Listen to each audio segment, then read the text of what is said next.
Welcome to Healing Generations, a podcast creating a dialogue uplifting the importance of healing, strengthening, and supporting our communities, and that addresses the disparities and inequities in communities of color. Healing Generations is brought to you by the Healing Generations Institute, a collaborative initiative of the National Compadres Network and the Brotherhood of Elders. Be sure to subscribe to stay up to date on our new releases. Well, welcome everyone. This is Jerry Theo with the Healing Generations podcast, the Healing Generations Institute, and I want to welcome you today, wherever you're at. Just thank you for showing up, for blessing us with your presence today. I want to begin just thanking the Creator, thanking the ancestors for allowing us to be here, and as we begin this dialogue, this journey, this experience, I just want to honor all of you. And with a deep breath, let's just take a deep breath. Let us bring and acknowledge all of you and your ancestors, wherever you're from, wherever you're rooted, wherever your people are from. Bring them here today so they can help guide us, teach us maybe, and heal us a little bit more. Our focus in this podcast is really bringing the medicine of all of our ancestors, of all of our people, of all the relations, to the forefront. And that means even acknowledging, grandfather, sun, Mother Earth, the wind, that water spirit, grandmother moon, the birds, the two-legged, the winged, all those living that have taught us so much, continue to teach us. We want to bring all the essence of everything here today. And I am just very elated today. So much that I have with us. We have with us just a really good friend. I consider her like a sister. I've known her for many, many years. We've been on this road a long, long time, and she's just a beautiful person. Really carries a lot of wisdom, a lot of teachings, a lot of experience. Great artist, poet, writer.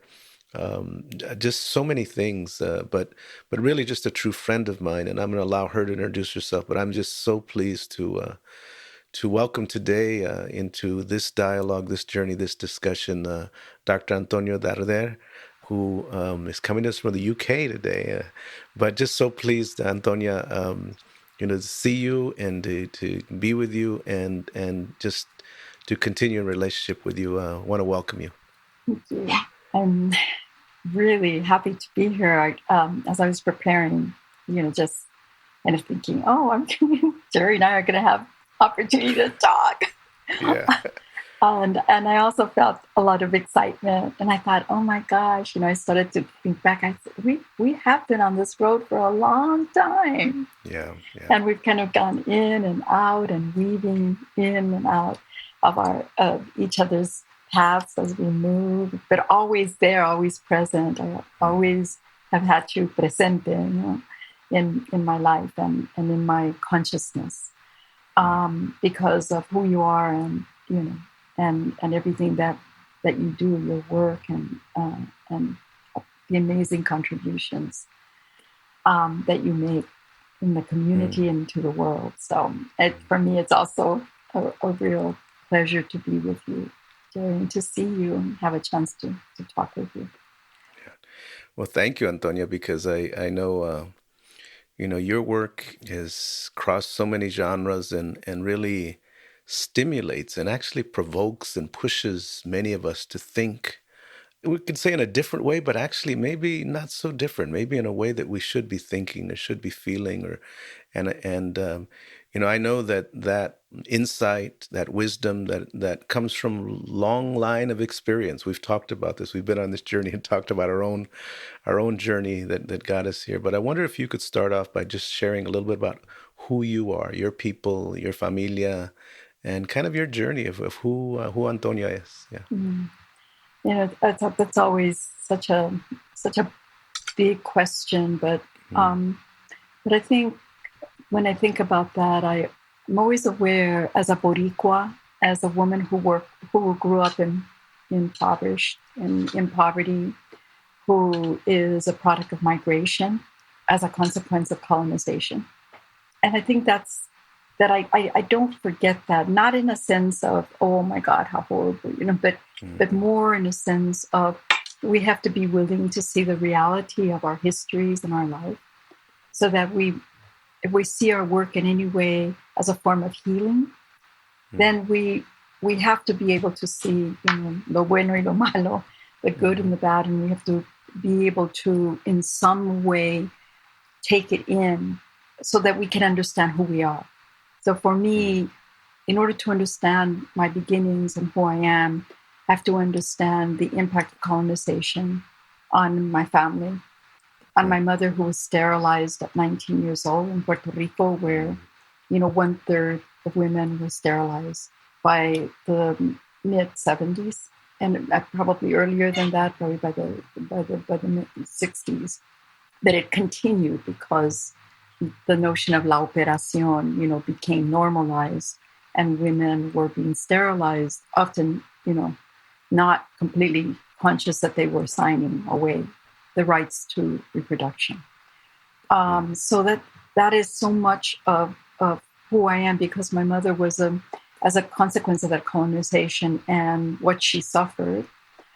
There was a lot of anger, and because we know each other, that that the medicine of anger has been part of my path, learning how to walk through the fire of anger that is old, that is collective in terms of the collective consciousness of the struggle of so many of our peoples of the Americas that were colonized and were enslaved and were genocide.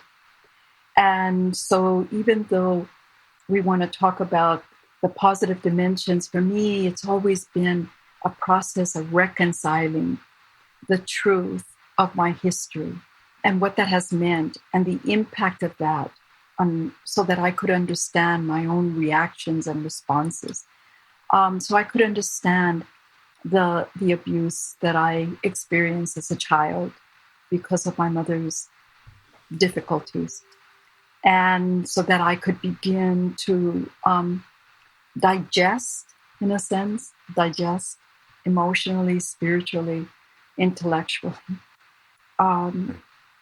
all the things that had happened to me that brought me to who I am today. So I think what I'm saying is that who I am is this compilation of all of these experiences, some wonderful experiences. I was a young mother, so by the time I was 20, I had 3 little children in tow. And I was a single mom, as you know. So there I was with 3 little kids trying to find my way out of poverty and take care of my kids, and at the same time trying to have relationships and struggling with relationships, because often our histories and the experiences we had as children impact us in ways that we don't understand. And it takes us a while to walk on this path, to engage the challenges of our difficult beginnings, for those of us who have very difficult beginnings, and to begin to find the gifts and the lessons of all that we've gone through. So I think I have always been a warrior. So I have been a spiritual warrior, an intellectual warrior, definitely a political warrior. As a mujer, really struggling to create a place for myself to be able to be fully present and learn how to be a compañera with men in my life in a way that encompassed a real sense of self-respect, a real sense of self-love, and that in order to be able to give that love and respect to others. So it has been this journey of trying to really find myself as an individual and also find myself as a member of community, as part of the great family of humanity. And within my own community, partly as a Boricua, but in the States, having grown up in East LA with Chicanos, and very interesting experience, being Boricua in the midst of Chicanos, which was to me a really wonderful dimension of my life, that it gave me the different lessons and different understandings that come from that part of the world, different part of the world. So I think because of everything that I've gone through, part of what I've learned is that learning to navigate what exists in our lives. That often it's so easy when you've had really hard times to be so concerned about wanting it to be this way or wanting it to be that way. But it's at the point where we really are able to be with what is our life, no matter how difficult it might be, that we begin to find some real wisdom, I think, at least for myself, some real wisdom from just being able to be present with what the Creator gives us. Wow.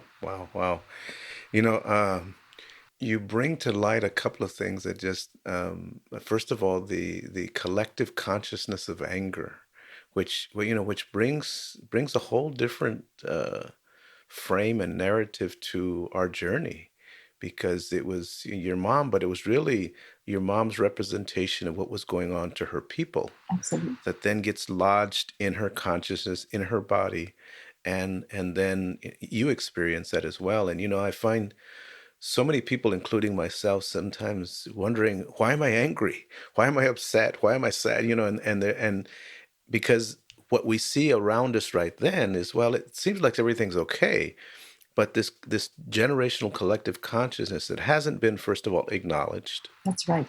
Right. If it doesn't acknowledge, then there's no room to heal it. Right.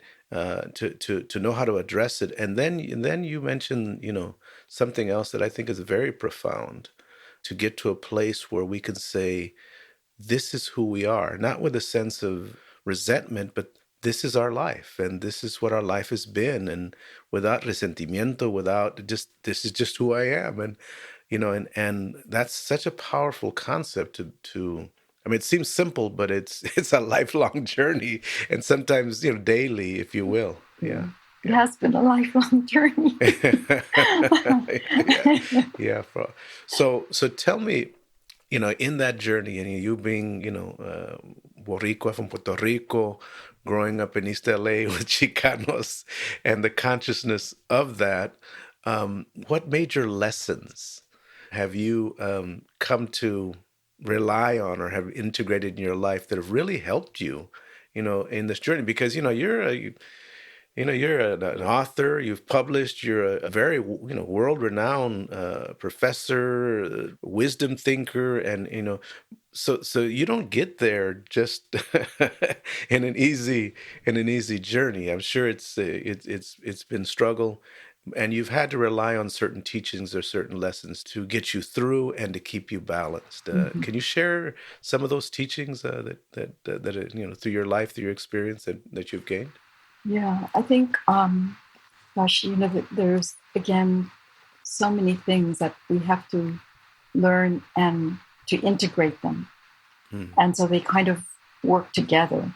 So never do any of these work all by itself. It's integrated in our life. But one of the biggest lessons for me has been around the concept of respeto. And people talk about it all the time. Often you hear people how important respect is. But when I think about this notion of respect, it's a really deep sense of acceptance for who we are, acceptance of who other people are. And we have a tendency, I guess I learned this through disappointment, a lot of disappointment. I often wanted people to be who I wanted them to be. I had a set of standards that I tried to live by, and I was trying to hold everybody accountable to my standards. And it wasn't until something woke up in me and said, well, first of all, whatever standards I live by, I've chosen those. So I have a responsibility to live them. And first and foremost, do I live by those standards? Do I follow them? Am I an example of those standards?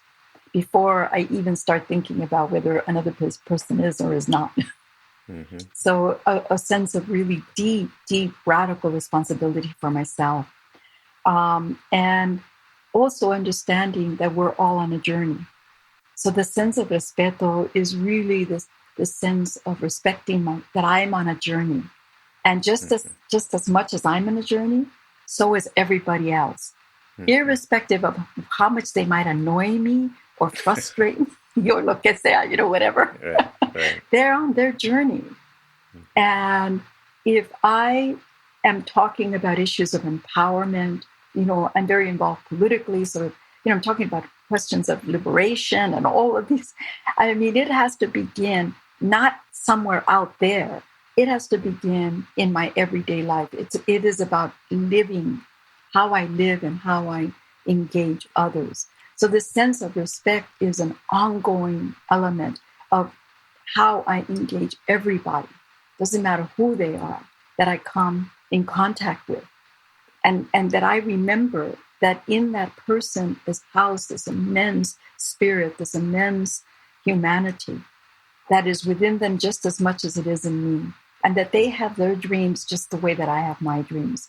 Whether I understand their dreams or not, that's another question. But everyone is walking their path. And the hardest thing for me was to come to this place of respect so that if I wanted to be in relationship with others and in community with others, then fundamentally there had to be the sense of respect for others that was at play. So then that takes me to this element of patience, paciencia, right? And I wasn't, because I didn't grow up with a mother who was really patient. I mean, I grew up with a mother who was pretty violent, who was alcoholic, who was really, the impact of colonization on her was deep. And so I didn't have role models, as they say,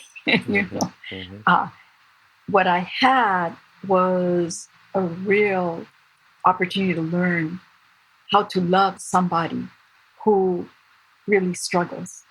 Wow. And so through my mother, I learned to love people in their most imperfect self. Wow.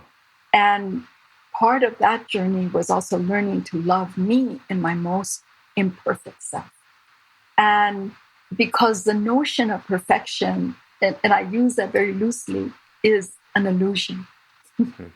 It's that we're not, the person isn't who we want them to be. I'm not being who I want I feel I should be, then I think I'm not perfect.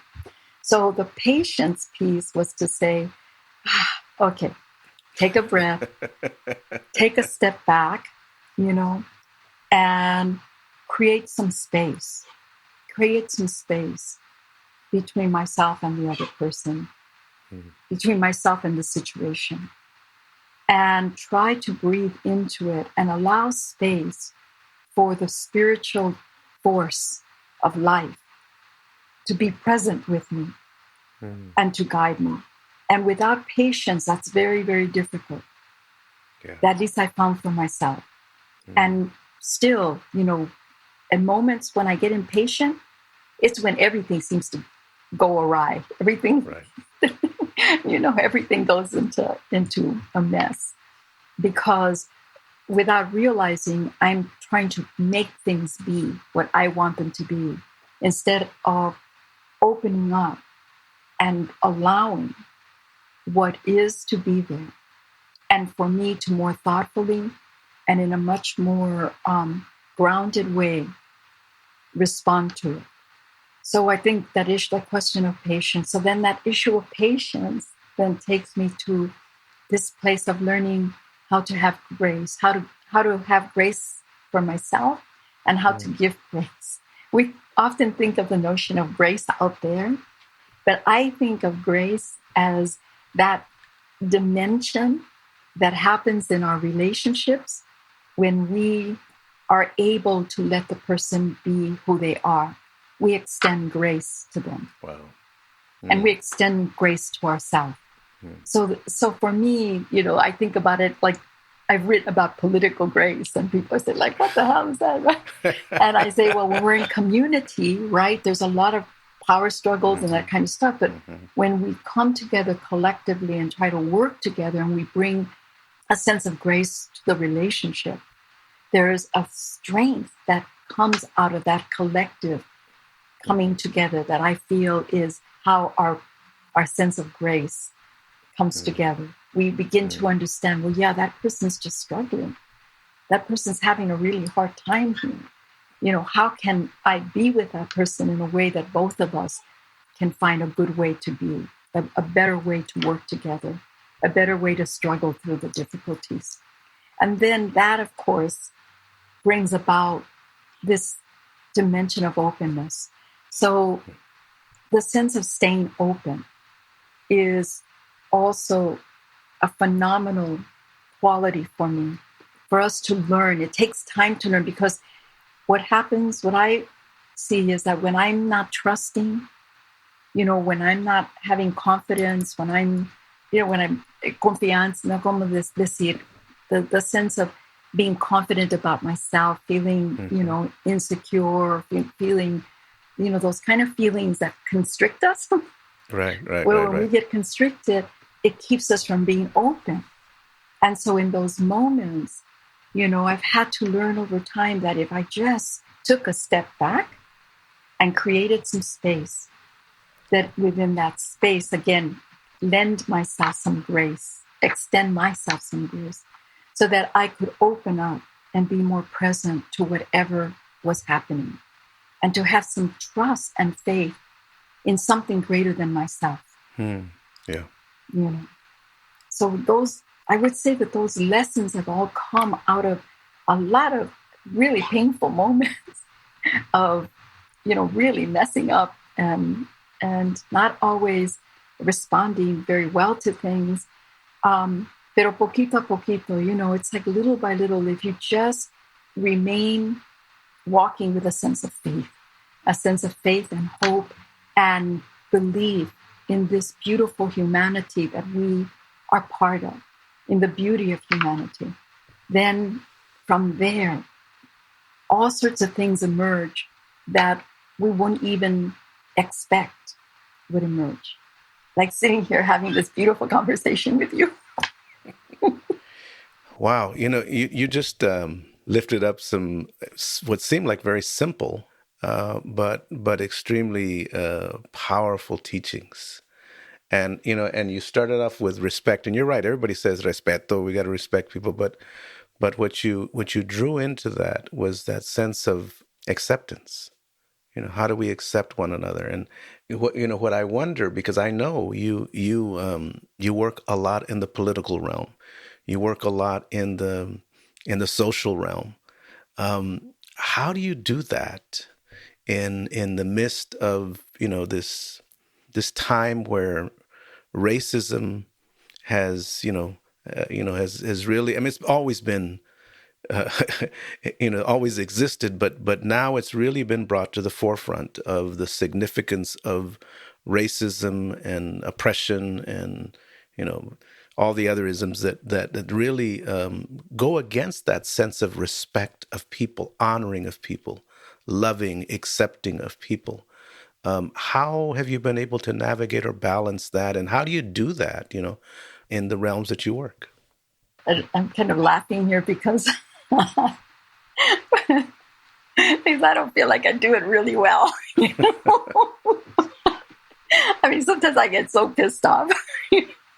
Yeah. Sometimes, se me va la onda. So I'm not going to pretend that, I'm always able to respond in the most respectful way, and the most loving way, and the most patient way. Although that's always what's guiding me. Those are the part of the ethics that are guiding me.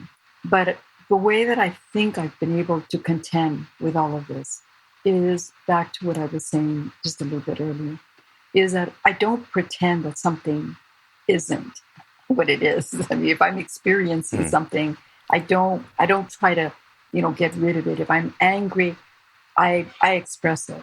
I'll say, that really upset me. I'm really upset about it. I really need to talk about this. And I will keep with it until I feel like there's a clearing. So if I'm working with somebody and I'm struggling with them around issues of racism or other forms of disrespect, of human disrespect, my tendency will be to bring it up, to say, this is when you did that, this is how it felt to me. And I won't even say that's what it is. I'll just say this is what it felt to me. This is how I experienced it. And I will continue to work with the person or with the group until I feel like we've each, had our say and we've kind of been able to listen to each other and open up. And in that process, both of us be transformed by the experience, which is really possible, although it requires a willingness to stay with it. There's got to be a willingness to move through the hard issues, because they don't go away. We learn many things, we move through it, but you're right. In terms of those hard issues continue, and they have been there. One of the hardest things has been to be a woman of color, a working class woman of color in the academy, in the university, which was never created for us, the university that was the antithesis of community life. That is a very competitive arena. It's a very patriarchal arena. And so it has been a deep, deep struggle to be there. So when I say, in terms of being a warrior, part of it was that life took me there, that the Creator took me to that arena because somehow, for some reason, I needed to learn how to navigate that arena in order to be able to teach about it. And for my own, my own soul's evolution, I needed to move through that process. And that's how I see it. So sometimes I've done really well. Sometimes I've had people come back to me and thank me, say, like, thank you for bringing that up. Thank you for, calling me out on this or that.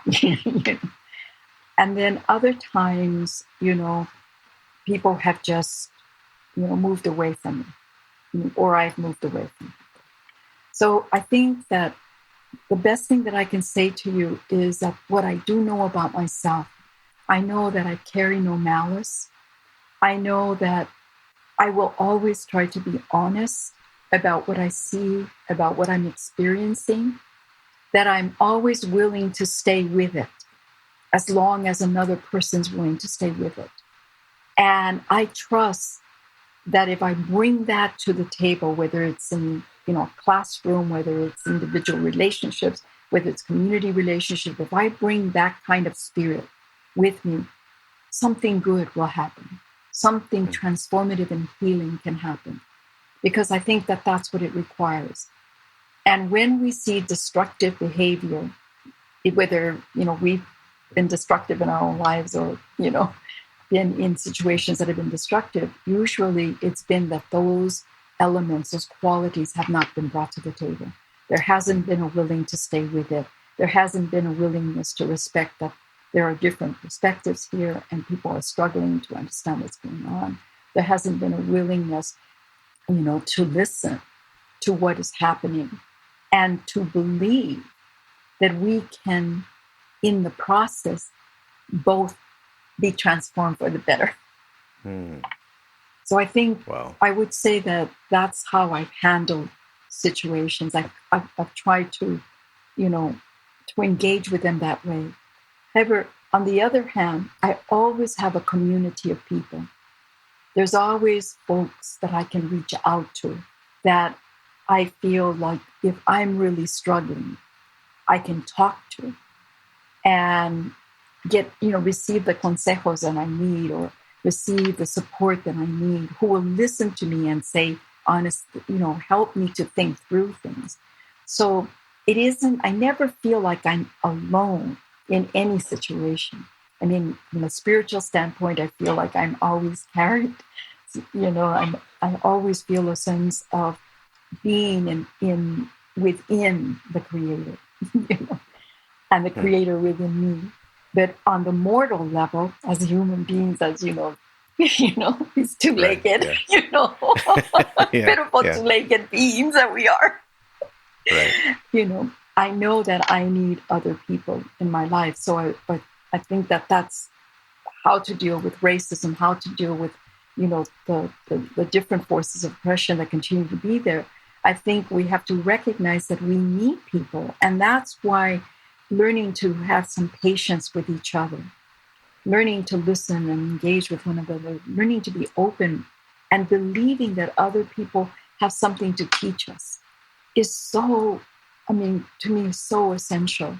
And especially for the arena that I was in, because in the university, it's such a competitive environment and everybody's constantly, trying to coin a word, as it never was thought of before ever, and there's all these disillusions and delusions that we have to be able to break through so that we can bring a kind of teaching that is grounded in relationship to our students. And so that in the midst of an intellectual formation, there is also a deep spiritual and psychological, emotional formation that is at work, a piece that seldom is talked about when people are talking about, graduate students or how students, are mentored, for example.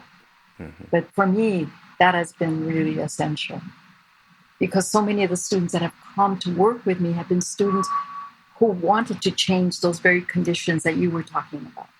They wanted to be involved in transforming those conditions.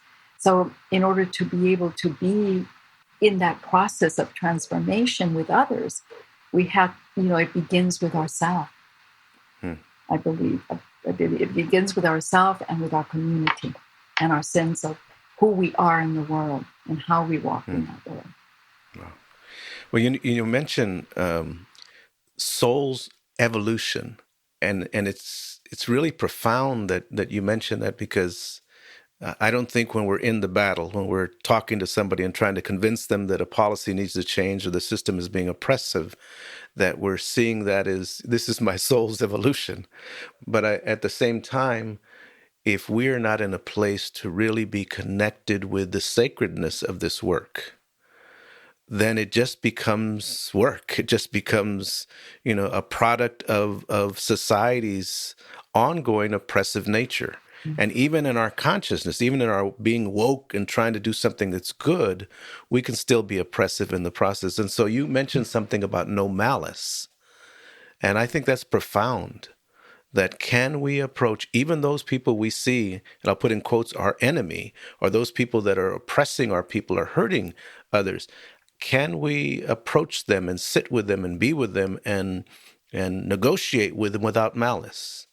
Because I see so much, in the process of social justice, and I see a lot of people demonizing one another, right? And what that does to, if you will, not only the process, but what it does to the spirit of all of us is really profound. I also know that you've written significantly about education and about the aspect of oppression in education and the dehumanization in education. I wonder if you can talk about that, because I know that also you really integrate the work of Paulo Freire and others. That so I wonder if you can just share with the audience a little bit about your view on that and how what you see we need to do differently now. How do we need to transform our educational system in order that it's truly not only embracing the young people that we have today, but also opening a space by which they can also guide us. Yeah. I think, one of the most disconcerting aspects of education is that there's so little around the process of humanization. And I think that for Paulo Freire, the purpose of education was a humanizing process, a process where we claim our humanity. And how we claim that humanity begins with a sense of love. So we couldn't talk about education, teaching without love, because education, true education, requires dialogue. And we cannot enter into dialogue unless that there's love. And that love encompasses the respect and the openness of mind and a sense of grace and a sense of patience. I mean, love encompasses all of those elements. So what I realize that as I'm trying to talk about the lessons of my journey, it's really been about how to learn to love, how to learn to love. And we have an educational process that teaches very little about love. And instead, it often teaches, especially children who come from impoverished communities and colonized communities, and, it teaches us that there's something wrong with us. It teaches us that we're not good enough. It teaches us that in order to be good enough, we have to be like somebody that we're not, in essence. And that the way that we do it is through the mind, through this, intellectual process, cognitive process. Whereas we know that there are cultures where there's an understanding of knowledge as being more than just cognitive, being experienced in the body, being, the greatest knowledge comes through this kind of integration of the mind, the heart, the body, and spirit, moving in unison in our lives. And that education should be about creating the conditions where children from little, start to feel that kind of power, that kind of sense of energy, that esa energía, that loving energy that they carry within themselves.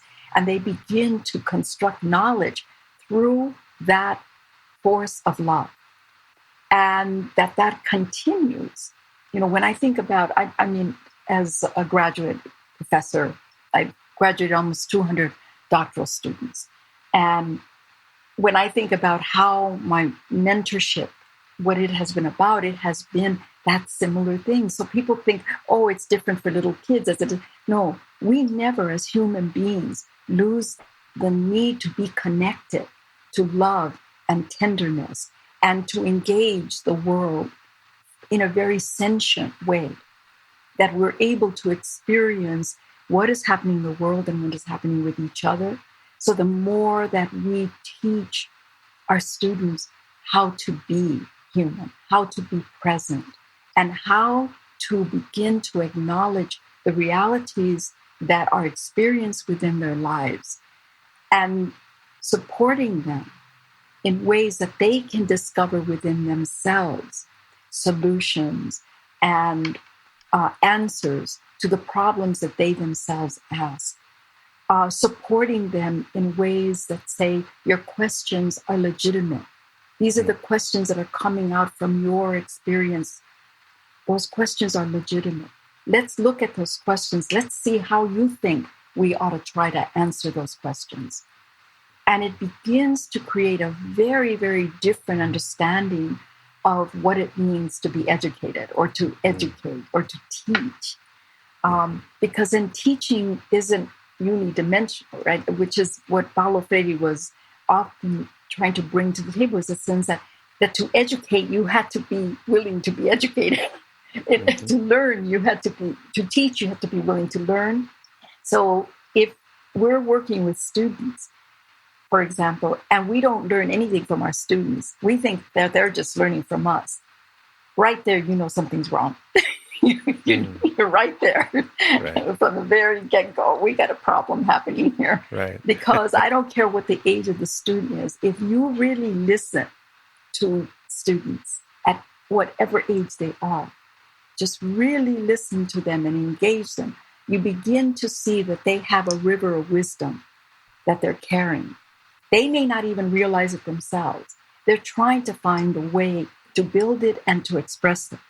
And so I feel that our work as educators, as true maestros, maestras, is to nurture and to cultivate the expression of that wisdom within our students, and that they are able to bring that wisdom to what is happening out in the world and with other people, and we create collective knowledge that then helps to serve us all.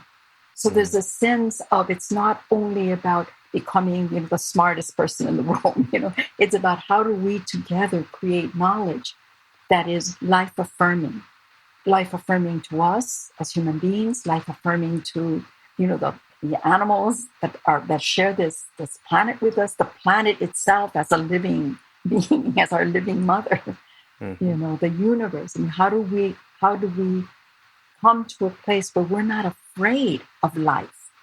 Because often I feel that people are taught, the kind of society we've created is actually taught people to be afraid of life, the feeling of life, like they almost cannot, like they have so much anxiety. When I hear about anxiety, I think, oh my God, their poor body they don't know how to be with life. And so they're anxious, because life reverberates. It's a force that moves through us. It's an energetic field in which we are part of. And at some point, my hope is that education becomes more of teaching us how to be alive and appreciating the beauty of our humanity and that beauty that reverberates out into the world, rather than trying to squelch it. Every time somebody sees it, they're trying to squelch it, because they don't know what to do with it. They don't know how to control it. They don't know how to contain it, And instead, let us learn how to contain ourselves so that we can be in relationship with others, so that we can build together, but we can build in ways that are truly life-affirming to this planet. Wow. And life-affirming in our societies, in our communities, in this world. Yeah, again, you mentioned love. And I see that as people don't recognize the power of that, but really that love and acceptance of who someone is in their totality of what they bring, their journey, their expressions and everything. And I think, to me, love is the antithesis of racism, right? That's right. Can I see you? Can I love you? Can I accept you? Even, lo bueno, lo malo, the beauty that you bring, but also the struggles and the journeys that you bring, and for children, when working with schools, I'm saying, when these kids, in quotes, act out, they're sharing a story with you. They're sharing something that's going on in their body, in their life, in their spirit, in their family, in their community. Can you see it? Will you welcome it? Will you allow it to teach you? Right? But so often, even in processes of so-called processes of restorative justice, even in those processes, sometimes are oppressive because we put them in categories and say you're sorry, do all of these things, and it really doesn't allow the narrative of people's experiences to be honored. And I think what you're sharing, Antonia, is really that journey and that evolution that we need to get to if we're really going to have, first of all, peace with ourselves, but then in our relationships and in this universe, in all our universe, I'm wondering, we're getting close to the end, and we could talk for forever and ever, but one of the things that, you are a maestra, you're an elder, and we're so blessed to have you, to have had you on this journey, and the students that have been able to be with you, I'm sure have learned so much. So for all those that are listening, I wonder if you can give some consejos, some counsel, some advice for just in life or whatever, however you want to share it, for those that are listening, of what you've learned. If you were talking to the 15-year-old Antonia, if you were talking to, the younger people, that next generation, what would you have wished someone would have told you? What have you learned that you'd like to pass on to them? I love putting it that way, because it gives it an intimacy that I think is really important. And I think about what I wish I had been told.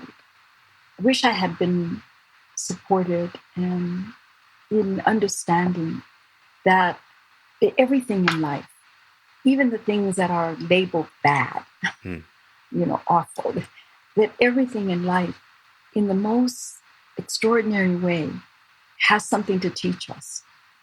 And it is our life. It is our life, and it is there for us to learn. So to me, every life is extraordinary. Every person has beauty in them. I can choose not to see their beauty, but every person has beauty. If you come from that place and you're looking for it, it's just that we're not taught to look for it. We don't even think about looking for it half of the time. But when I'm having a hard time, with a person, I try to think, okay, where's their beauty? What am I not seeing? Because I know it's there. So in the same way, I'm talking to young people, I would say, there is this tremendous beauty in you. And there's actually this tremendous tenderness that the process of growing up, there are people who are going to try to strip that away from you, that tenderness. But that tenderness is the secret. That tenderness is your power. And you got to embrace it. You've got to embrace tenderness and sweetness and kindness and lovingness, because it is what is often just stripped away from our children and from our young people. That sense of you'll see young people and they're just excited, and the enthusiasm. And then you see them 10 years or 15 years later and something's happened. It's almost like their affect has been dulled or something. But what I see has happened is that the experiences have been, squelching them, squelching their sense of enthusiasm. And I would want instead to say, if you feel that your enthusiasm is being, eroded, move on. There will be somebody there there'll be other people, and they're going to appreciate you because you and them resonate in enthusiasm. And you will grow from that, from finding those with whom you can grow with. There are people there. You just need to know that you have that beauty in you and that you bring an incredible wisdom that you're not even aware of. It is already there just because you've survived to be 15 years old. And it's a hard thing to talk, about young people being wise, because usually people see young people as not being that way. But I think a lot of it is around loving and respecting their humanity, loving their bodies. I don't care what your body looks. Love that body. It's like we're so lucky to have this body, Love it, be with it. Understand that we are, this incredible being of mind, body, and spirit. And don't let anyone, take away your joy, take away your happiness. And to understand that we're all going to have challenges. And we can meet those challenges with bitterness, or we can meet those challenges with enthusiasm and with joy and with love and with a sense, what is there for me to learn here? What can I learn from this? That we have to walk through the fire of difficult situations. That's part of our maturing process. I think there's this wisdom of the universe. It's like, that's how we come to be elders. We have to walk through the fire of those difficult moments, of our angers, of our jealousies, of our envies, of our possessiveness, of our demandingness, of our anger. That we need to walk through the fire of all of those emotions, because on the other side of those emotions, there is a tremendous sense of peace and joy that is there for us. And if we're afraid of it, we're afraid of our fears, or afraid of our fears, let alone afraid of our anger, afraid of of being angry, then what we do is we start repressing ourselves. We start squelching it. And in that process, what we end up doing is we start losing touch with part of ourselves. And so I always have this kind of strange sense that in those difficulties that we all have to engage in the process of our evolution, lodged in there is an incredible power of the Creator. That they're there And that if we don't engage our anger, if we don't engage our fear, if we don't engage our jealousy, if we don't engage our envy, if we don't engage our possessiveness, we don't engage, our moments of arrogance, if we don't engage all those negative parts because we're trying to pretend we're not, we lose the opportunity of reclaiming the power that got lodged in there, and that we don't have access to, because we are trying to deny those things.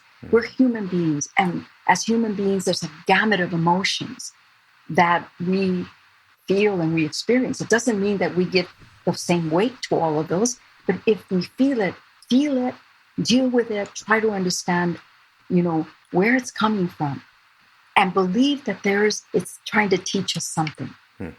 And through that, then what happens is that we begin to find that sense of self-acceptance. Right? If I can accept that sometimes I get totally pissed off, and it doesn't make me a bad person, and that sometimes I can have like a tinge of, like, why does that person have that and I don't? It's just like those ugly feelings we don't want to have. Once I can just say, there's that, little crazy part,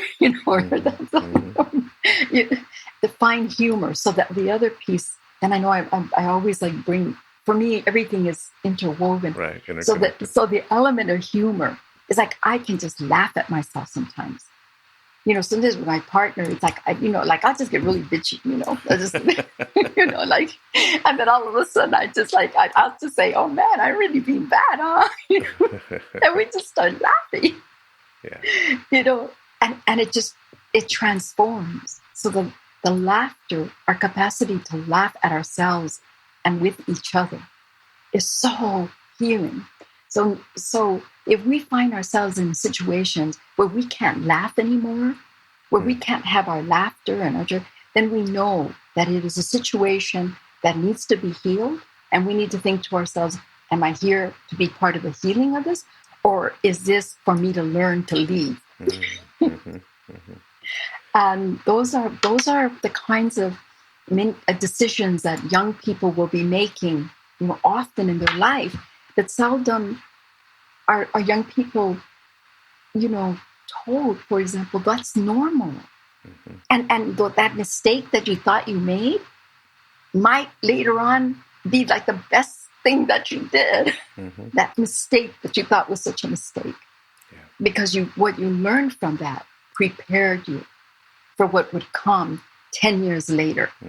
So it requires us living kind of with, like, live gently and live with space. Give yourself space, give others space to breathe. Live so we breathe in the Creator, so we breathe in the power of the universe, and allow it to work through us every single day, through every single relationship. So wherever we're at, like right now, this is the most important thing that is happening in my life right now.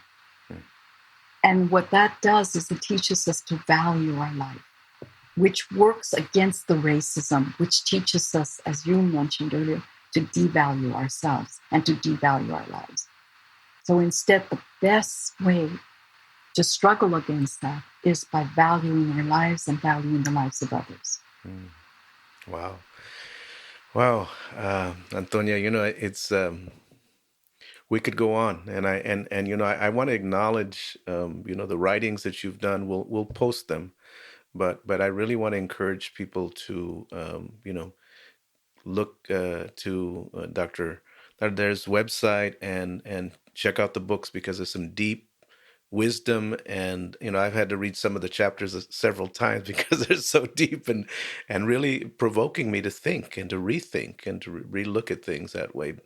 But I just want the audience to know that there's so much more here that Antonia has really, for many, many years, has lifted up.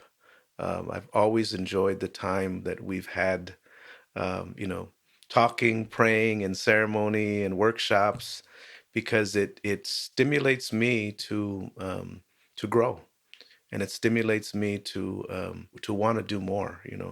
And Antonia, I just want to say thank you for your journey. Thank you for your sacrifice. Thank you for your work, for your own work that has been an example and is an example to so many of us. And I want to thank you for you spending the time here with us today. And maybe we'll look at doing this again, because you brought up so much. We have to have several more conversations to get this going and keep it going. Anytime to But hang out with you, brother. yes, Anytime. yes, yeah. Thank you, Mm. sister, so much, and appreciate you. Bless you and your relatives, and to everyone that's listening. I just want to take just a moment just to take this in, you know, and to, as Antonia has mentioned, that soul evolution, you know, that take it into that journey that you're on right now, and what lessons can we take so that we can first of all love ourselves and honor ourselves and respect ourselves and be patient with ourselves. But then, so that we can then do this with our relationships and then integrate it in our work. Because truly, this is what this is all about. In our Nahuatl language, in Cloca Nahuatl means interconnected sacredness. How can we bring that to everything that we do? And we hope that today, that this dialogue, this sharing, this ceremony, if you will, has brought you a little closer to that, and let you know that you deserve to be loved and that you too have wisdom to share. I want to thank the ancestors because they definitely guided us today. Thank all of you for being here with us. And, may your day be blessed, and may your journey, continue to grow. Continue to listen and share the podcast with others, write a review. And we thank you, and we'll see you next time. Clásico Marley. Feliz. For more information about Healing Generations and the Healing Generations Institute, visit nationalcompadresnetwork.org and be sure to subscribe to stay up to date with our new releases.